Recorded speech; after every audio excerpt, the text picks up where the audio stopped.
तालाब, महाकुंड। नगर योजना पढ़ रहे हैं। मोहन जोदड़ो नगर की नगर योजना कैसा बना था पहले भी पढ़ा है।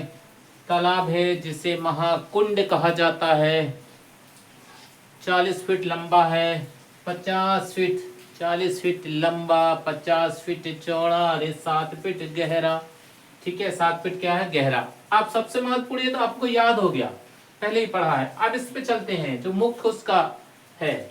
उत्तर दक्षिण में सीढ़ियां हैं, पूरब पश्चिम उत्तर दक्षिण, मतलब दोनों साइड सीढ़ियां हैं, एक उत्तर में और दक्षिण में, पूरब पश्चिम में नहीं है, याद रखिएगा। केवल उत्तर और दक्षिण में क्या है?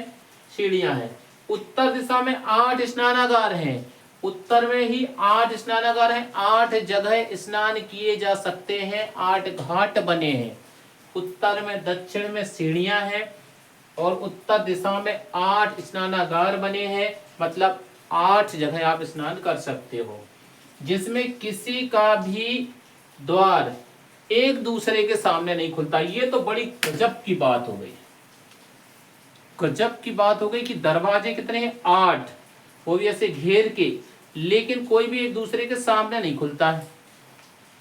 इसका मतलब उनमें वास्तुशास्त्र का ध्यान रखा गया है। वास्तुशास्त्र कहता है कि दरवाजा कभी भी एक दूसरे के सामने नहीं खुलना चाहिए। इसीलिए आपने स्कूल बने देखे हैं जहां आप पढ़ रहे हैं, कॉलेज बने देखे हैं, गुरुकुल बने देखे हैं, मंदिर बने देखे हैं, जहां पे कभी भी किसी का दरवाजा सामने नहीं खुलता है। ये वास्तुशास्त्र है। आप अपने स्कूल में देखिएगा, जहां भी आप पढ़ते हो, लाइन से कमरे बने होंगे। ऐसा नहीं कि एक लाइन इस तरफ एक लाइन ऐसे आमने सामने दरवाजा आ जाए, हो ही नहीं सकता। ये वास्तुशास्त्र कहता है कि अगर ऐसा होगा तो निश्चित है आगे चल के आपको समस्या का सामना करना पड़ेगा। तो एक दरवाजे को कभी दूसरे दरवाजे के सामने नहीं रखना चाहिए।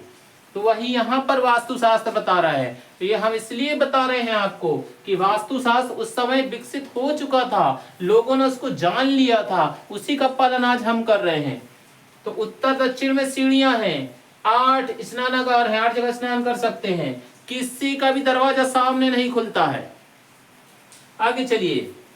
3 साधुओं के कक्ष हैं, जहां पर तालाब है, महाकुंड बना है, वहां 3 साधुओं के कक्ष हैं, मतलब वो 3 कमरे हैं जहां पर साधु स्नान करने के बाद पूजा पाठ करते थे, जहां पर हवन किया करते थे। वो 3 कक्ष हैं।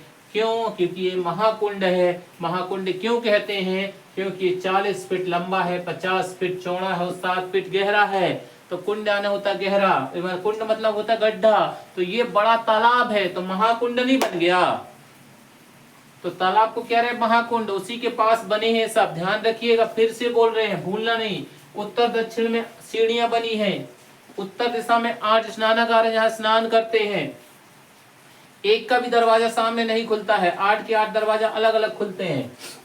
3 साधुओं के कक्ष हैं, मतलब साधु लोग वहां पूजा पाठ करते हैं, तपस्या करते हैं।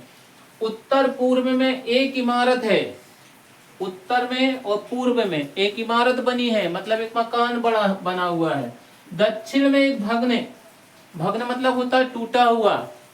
भग्न क्या होता है? टूटा हुआ। तो वहां एक टूटा हुआ है, लेकिन याद रखना उत्तर पूर्व में सही दिख रहा है, बहुत ज्यादा नहीं टूटा है, लेकिन दक्षिण वाला बिल्कुल नाश हो गया है, नष्ट हो गया है, भग्न हो गया है। ठीक है।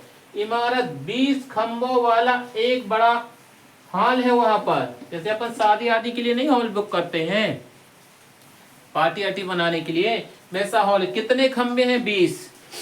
तो भैया ये सिद्ध करता है कि मोहन जोदड़ो के समय, मतलब 1922 में जो खोज की गई है, उस समय इन सब का क्या हो चुका था? विकास हो चुका था।